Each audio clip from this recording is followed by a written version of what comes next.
पाकिस्तान को पिछले 74 सालों से खैरात खाने की ऐसी लत लगी है कि कर्जा अब जीडीपी के बराबरी पर पहुंचने वाला है और सपने ऐसे कि हिंदुस्तान की तरह बनना चाहता है। बढ़िया है, सपने देखना कोई गुनाह भी नहीं है, लेकिन ख्वाब अगर वास्तविकता और हालात को देखते हुए देखे जाएं तो उनके टूटने का खतरा कम रहता है। लेकिन दिक्कत यह है कि पाकिस्तान को अपनी समस्या से ज्यादा चिंता हिंदुस्तान की तरक्की से है।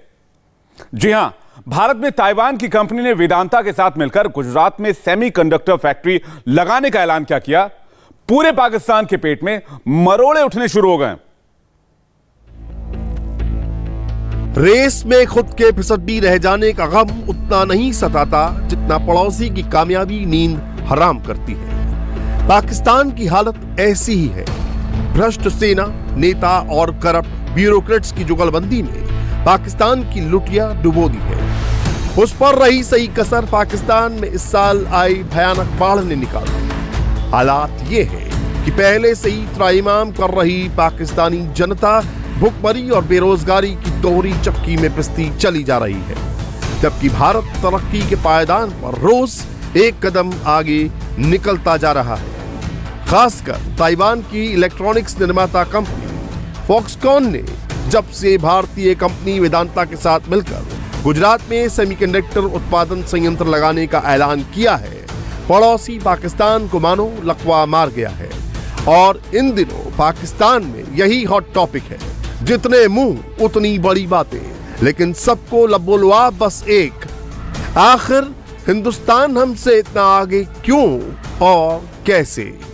जी देखिए, इन्वेस्टमेंट के लिए ज़रूरी है कि एनवायरनमेंट इकोसिस्टम जब होगा ना आपका बिजनेस के लिए, तो फिर डेफिनेटली कंपनियां आपके पास आएंगी और इन्वेस्ट करने के लिए राजी होंगी। इकोसिस्टम में अगर इकोसिस्टम को अगर आपके कोई ख़राब कर रहा है तो वो है मिलिटेंसी, पहले नॉन पॉलिटिकल इंस्टीट्यूट मिलिटेंसी, या उसके बाद जो आपके साथ जो अफगानिस्तान का आपके साथ है ड्यूरल लाइन का इशू, आपका मिलिटेंसी इन्फिल्ट्रेट होगी इधर, वो भी एक आपका इशू है। दूसरे नंबर पे आपके लॉज देखने पड़ेंगे दूसरी कंपनियों को, वो के डील करते हैं इनके साथ। ये सॉरी आपकी बात कर रहा हूँ, लॉज इसी पे फोकस किया जाए, बाकी चीज़ों को छोड़ दिया जाए तो शायद यही सारी चीज़ को कवर हाँ, क्योंकि जब आपके लॉज उन्हें फैसिलिटेट करेंगे कंपनियों को लैंड एक्विजिशन के लिए, उसके बाद इलेक्ट्रिसिटी इशू, उसके बाद सबसे बड़ा इंफ्रास्ट्रक्चर ज़रूरी है कंपनीज को अपना। फॉर एग्जांपल अगर कंपनी अपना बिलियंस डॉलर इधर इन्वेस्ट कर रही है तो आपके तो आए दिन हड़ताल हुई रहती हैं। कोई भी टीएलपी हड़ताल कर रही है, कभी कोई चीज़ हड़ताल कर रही है, कभी लेबर हड़ताल। हाँ, तो ये चीज़ें डेफिनेटली कंपनियों को। इंडिया में ये सब कुछ नहीं होता। इंडिया में भी है, लेकिन डेफिनेटली अगर उनका कुछ तो है जो जरा हमारे यहाँ क्यों नहीं कर रही। फिर अगर इंडिया में नहीं है तभी कर रही है ना, अगर होता तो शायद वो ना करती। इंडिया ने अगर है भी, लेकिन उनका फिर भी एक लॉ एंड ऑर्डर सिस्टम ठीक है तो इधर कर रही है ना। वो फैसिलिटीज शायद ज़्यादा प्रोवाइड करते हैं, प्रोवाइड कर रही हैं, क्योंकि इन्वेस्टमेंट के लिए फैसिलिटीज़ लाजमी है। क्योंकि एक बाहर का बंदा कभी भी आपके पास बिलियन इन्वेस्ट नहीं करेगा जब तक आप उसे प्रॉपर इन्वायरमेंट नहीं देंगे। असल में पाकिस्तान के प्रधानमंत्री शहबाज शरीफ के सामने जो परिस्थितियां हैं वो बद से बदतर हो चुकी हैं। बटा हुआ गठबंधन, कर्ज में पूरी तरह से डूबा हुआ देश और खाली खजाने ने पाकिस्तान को उस मुकाम पर ला खड़ा किया है जहां पाकिस्तान की अर्थव्यवस्था को पटरी पर लाने का सपना ही लग रहा है, जबकि मदद का हाथ कोई दूर दूर तक बढ़ाने वाला नहीं है। IMF से जो थोड़ी बहुत मदद मिली भी, उसका ज्यादातर हिस्सा देश पर चढ़े 60 लाख करोड़ के कर्ज का सूद चुकाने में ही निकल जाना है, जिसका नतीजा है कि देश की अर्थव्यवस्था को पटरी पर लाने का सपना तो दूर की कौड़ी, पाकिस्तानी अवाम के लिए 2 वक्त की रोटी का इंतजाम भी मुश्किल हो रहा है। जबकि पाकिस्तान का खून रोज रोज भारत की कामयाबी के किस्से सुन सुनकर सूखता जा रहा है। जाहिर है जब आपके पास इन्वेस्टमेंट आएगी, कंपनीज लगेंगी तो हब तो बनेगी। लेकिन जहाँ तक हमारे पास भी ऐसा हो सकता है, क्योंकि हमारी जियोग्राफिकल लोकेशन जैसे देखी जाए तो ये एशिया का जिसे कहते हैं फुलक्रम ऑफ एशिया, जहाँ से पॉपुलेशन भी हमारी दुनिया के छठे नहीं 5th नंबर पे होगा आ गई हमारी पॉपुलेशन, तो ये एक दुनिया के लिए बड़ी मार्केट है। लेकिन मसला यहाँ है कि हमें इन्वायरमेंट प्रॉपर देना पड़ेगा ताकि दुनिया हमारे पास आए और इन्वेस्ट करे। हम जैसे CPEC में अभी है जो तकरीबन 11 जो लग रहे हैं इकोनॉमिक जोन अब बन रहे हैं, तो वो एक अच्छी है Opportunity। हाँ, प्रोग्रेस हो रही है, डेवलपमेंट आ रही है, लेकिन वो भी कई इशू हैं उसके, क्योंकि हमारे यहाँ जो भी आपको बताता चलूँ, आपने सीपैक की बात की है, चाइनीज़ कंपनी भी ये कहने लग पड़ी है कि हम पाकिस्तान से अपना बिजनेस कम कर रहे हैं क्योंकि हमें यहाँ पे सिक्योरिटी इश्यूज हैं। और ये मैं अपने पास से नहीं कह रहा, ये ऑथेंटिक न्यूज़ है। अब देखें ना, अभी रिसेंटली उनके कराची यूनिवर्सिटी में अटैक हुआ है चाइनीज़ पे, और अभी प्रांथरा का इशू है सियालकोट में। तो जब ये चीज़ें होंगी तो डेफिनेटली कंपनी अपना जो ट्रस्ट डेफिसिट आएगा, तो ट्रस्ट डेफिसिट जब भी आएगा तो फिर इन्वेस्टमेंट नहीं आएगी। पाकिस्तान के नेता दुनिया में घूम घूम कर भले ही भारत के बारे में बुरा बोले, लेकिन वहां की आवाम का सपना पाकिस्तान को हिंदुस्तान जैसा बनाने का है। लेकिन वहां की जनता को ये अच्छे से मालूम है कि भारत की तरक्की के पीछे लोगों की विकासवादी सोच भी है, जो भारत को राजनीतिक स्थिरता के साथ साथ मजबूती भी देता है। जबकि पाकिस्तान में कब सरकार बदल जाए और किसकी सत्ता पलट जाए, ये खुद हुकूमत को भी पता नहीं होता।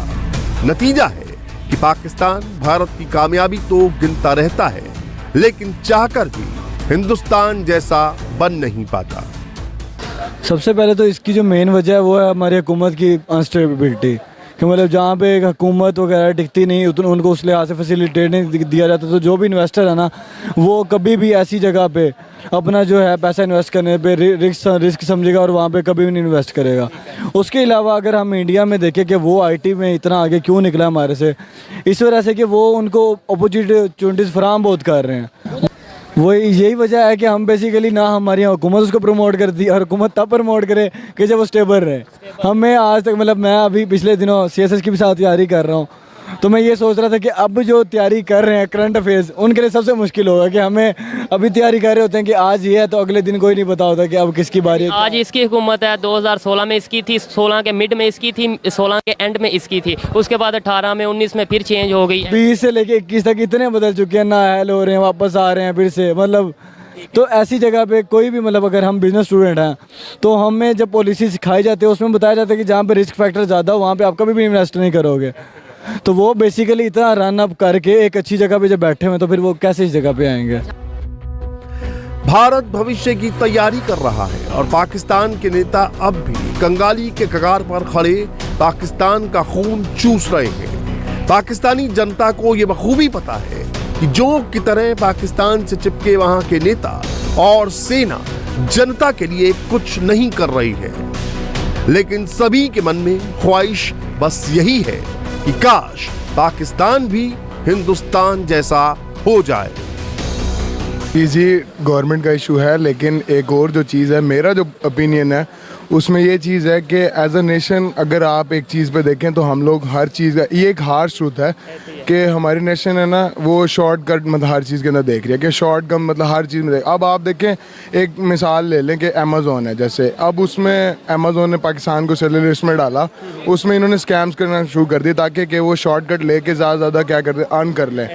तो इस चीज़ का आप ये देख लें कि अगर शॉर्टकट की तरफ जाएंगे तो इस तरह की बड़ी बड़ी कंपनीज हैं वो इस तरह की चीज़ देखेंगे, स्कैम कर रही है। तो एज अ नेशन हम लोगों को इस चीज़ में, हमें भी, हमारा भी इसमें कसूरवार उतने ही है जितना कि हमारी गवर्नमेंट है। तो ये एज अ नेशन हम जितने भी लोग हैं हम भी इस चीज़ को डैमेज कर रहे हैं, इसी चीज़ को, हमारा भी रोल है उसके अंदर। कि एक मेन रीज़न जो है वो इकोनॉमिक स्टेबिलिटी है, अनस्टेबिलिटी है। जो इंडिया है, हमारी सेपरेशन जो थी वो बेसिकली इकट्ठी हुई है, मतलब जो सब कॉन्टिनेंट था, दोनों कंट्रीज़ एक ही टाइम में मतलब मार्ज़ वजूद में आए, लेकिन इंडिया जो है आज उसकी इकोनॉमी जो है ग्लोबली जो है वो टॉप 10 कंट्रीज़ में है, जबकि पाकिस्तान जो है इसकी इकोनॉमी 2018 से टॉप 5 पे आ चुकी है जी। पाकिस्तान की इकोनॉमी जो है पिछले 2018 से पहले नेगेटिव में रही है, लेकिन ये 2018 से 21 में पॉजिटिव में उसके तमाम फिगर्स आए हैं। लेकिन उसके बाद ये कोविड आ गया, उसमें भी स्टेबल रही है, बेहतर थी प्रीवियस एजेस से। लेकिन उसके बाद जो है फिर से पॉलिटिकल अनस्टेबिलिटी एक मेन वजह इसकी। जब से पॉलिटिकल क्राइसिस आया तब से फिर पाकिस्तान की इकोनॉमी जो है वो बहुत अनस्टेबल हुई है। इसमें इकोनॉमी की अनस्टेबिलिटी भी एक फैक्टर, और दूसरा फैक्टर जो है पॉलिटिकल अनस्टेबिलिटी है। हमारे जितने भी पॉलिटिशियंस हैं 74 ईयर्स हो चुके हैं पाकिस्तान को मार्ज़ वजूद में आए, हमें कोई बहुत सिंसियर लीडरशिप नहीं मिली। नेशनल इंटरेस्ट की बजाय जो है ना पर्सनल इंटरेस्ट, तमाम पॉलिटिशियंस जो हैं वो पर्सनल इंटरेस्ट के लिए काम कर रहे हैं। पाकिस्तान पर 60 लाख करोड़ रुपए का कर्ज है और वहां की इकोनॉमी डूब चुकी है। चीन के कर्ज के जाल में फंसा पाकिस्तान ठीक श्रीलंका जैसे हालात में पहुंच चुका है, जहां कर्ज चुकाना तो दूर, वो लिए गए कर्ज का सूद भरने की हालत में नहीं है।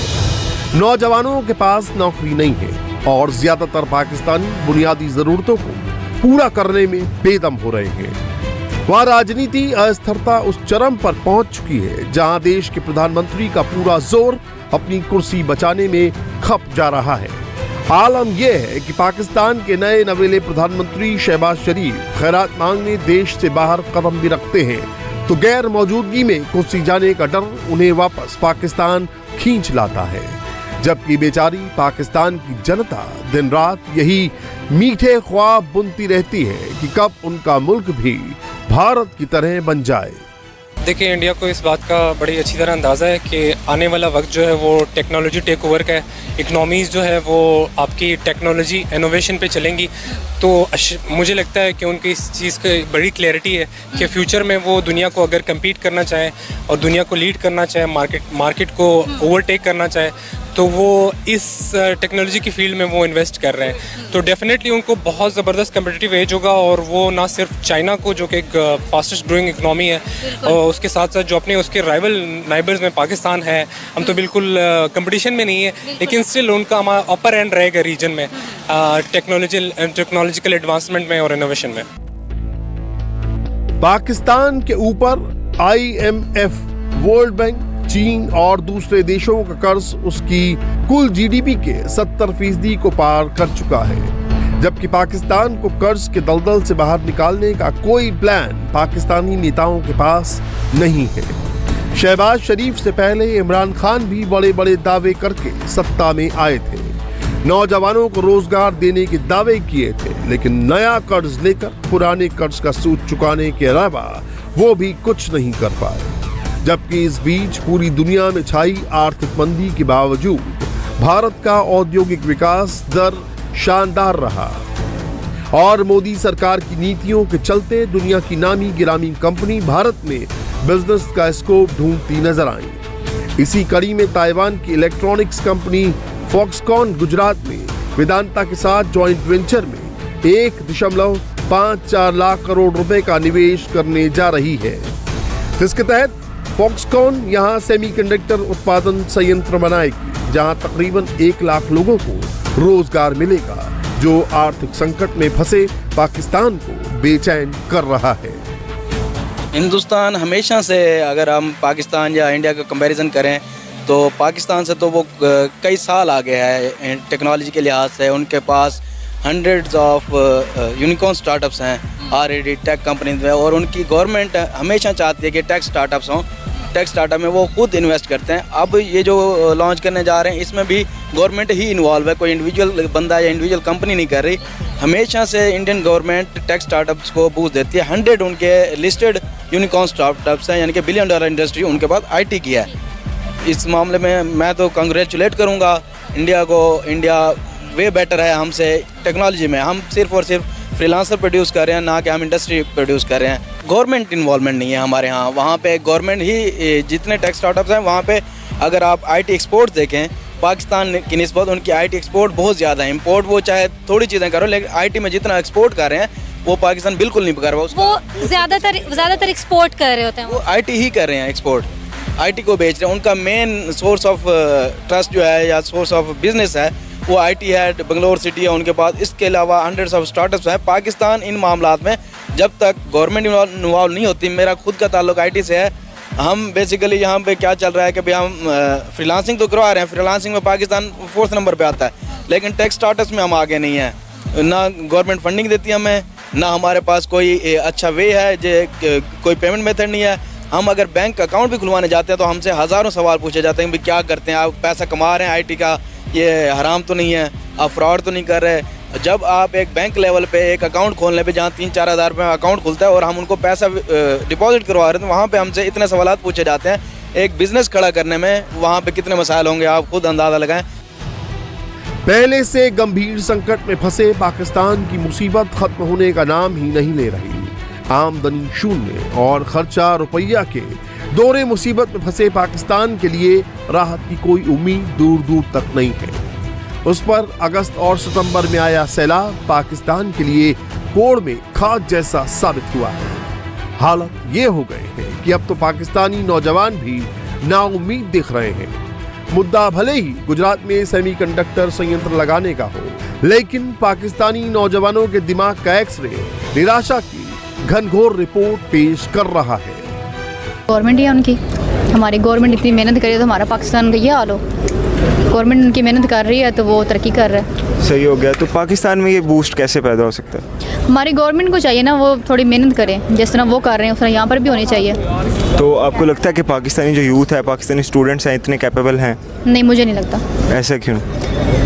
बस हर किसी को अपनी अपनी है ना, हर कोई बस अपने बारे में सोचता है, ये नहीं देखता कि हमारे मुल्क में क्या हो रहा है क्या नहीं हो रहा है, इसकी तरफ लोग कामी तवज्जो करते हैं। सही हो गया, तो पाकिस्तान के हालात अब कैसे बेहतर हो सकते हैं? अगर मैं इंडस्ट्री साइड की बात करूं, टेक्नोलॉजी की बात करूं, तो क्या फ्यूचर नज़र आता है आपको? मुझे तो कुछ भी नज़र नहीं आ रहा फिलहाल। ऐसा क्यों है? कुछ भी नज़र नहीं आ रहा कि हालात मुझे बेहतर नज़र नहीं आ रहे। जनता हो या हुक्मरान, पाकिस्तान की हालत ठीक वैसी ही है जैसी वहां के प्रधानमंत्री शहबाज शरीफ की इस वीडियो में दिख रही है। पाकिस्तानी प्रधानमंत्री शहबाज शरीफ का ये वीडियो उज्बेकिस्तान के समरकंद में आयोजित शंघाई कोऑपरेशन संगठन यानी SCO सम्मेलन का है, जहां उनकी मुलाकात रूस के राष्ट्रपति व्लादिमीर पुतिन से हुई। मीटिंग के दौरान शहबाज शरीफ कान में लगाए जाने वाले ईयरपीस हैंडल नहीं कर पा रहे थे और वो बार बार जमीन पर गिर रहा था। ठीक यही हालत पाकिस्तान की है। करप्ट नेताओं के चुंगल में फंसा पाकिस्तान और वहां की आवाम नेताओं के हाथ में बस एक झुंझुना बनकर रह गई है। इंडिया टीवी हर वक्त हर जगह डाउनलोड करने के लिए सर्च करें India TV news Google play store या ऐप स्टोर पर।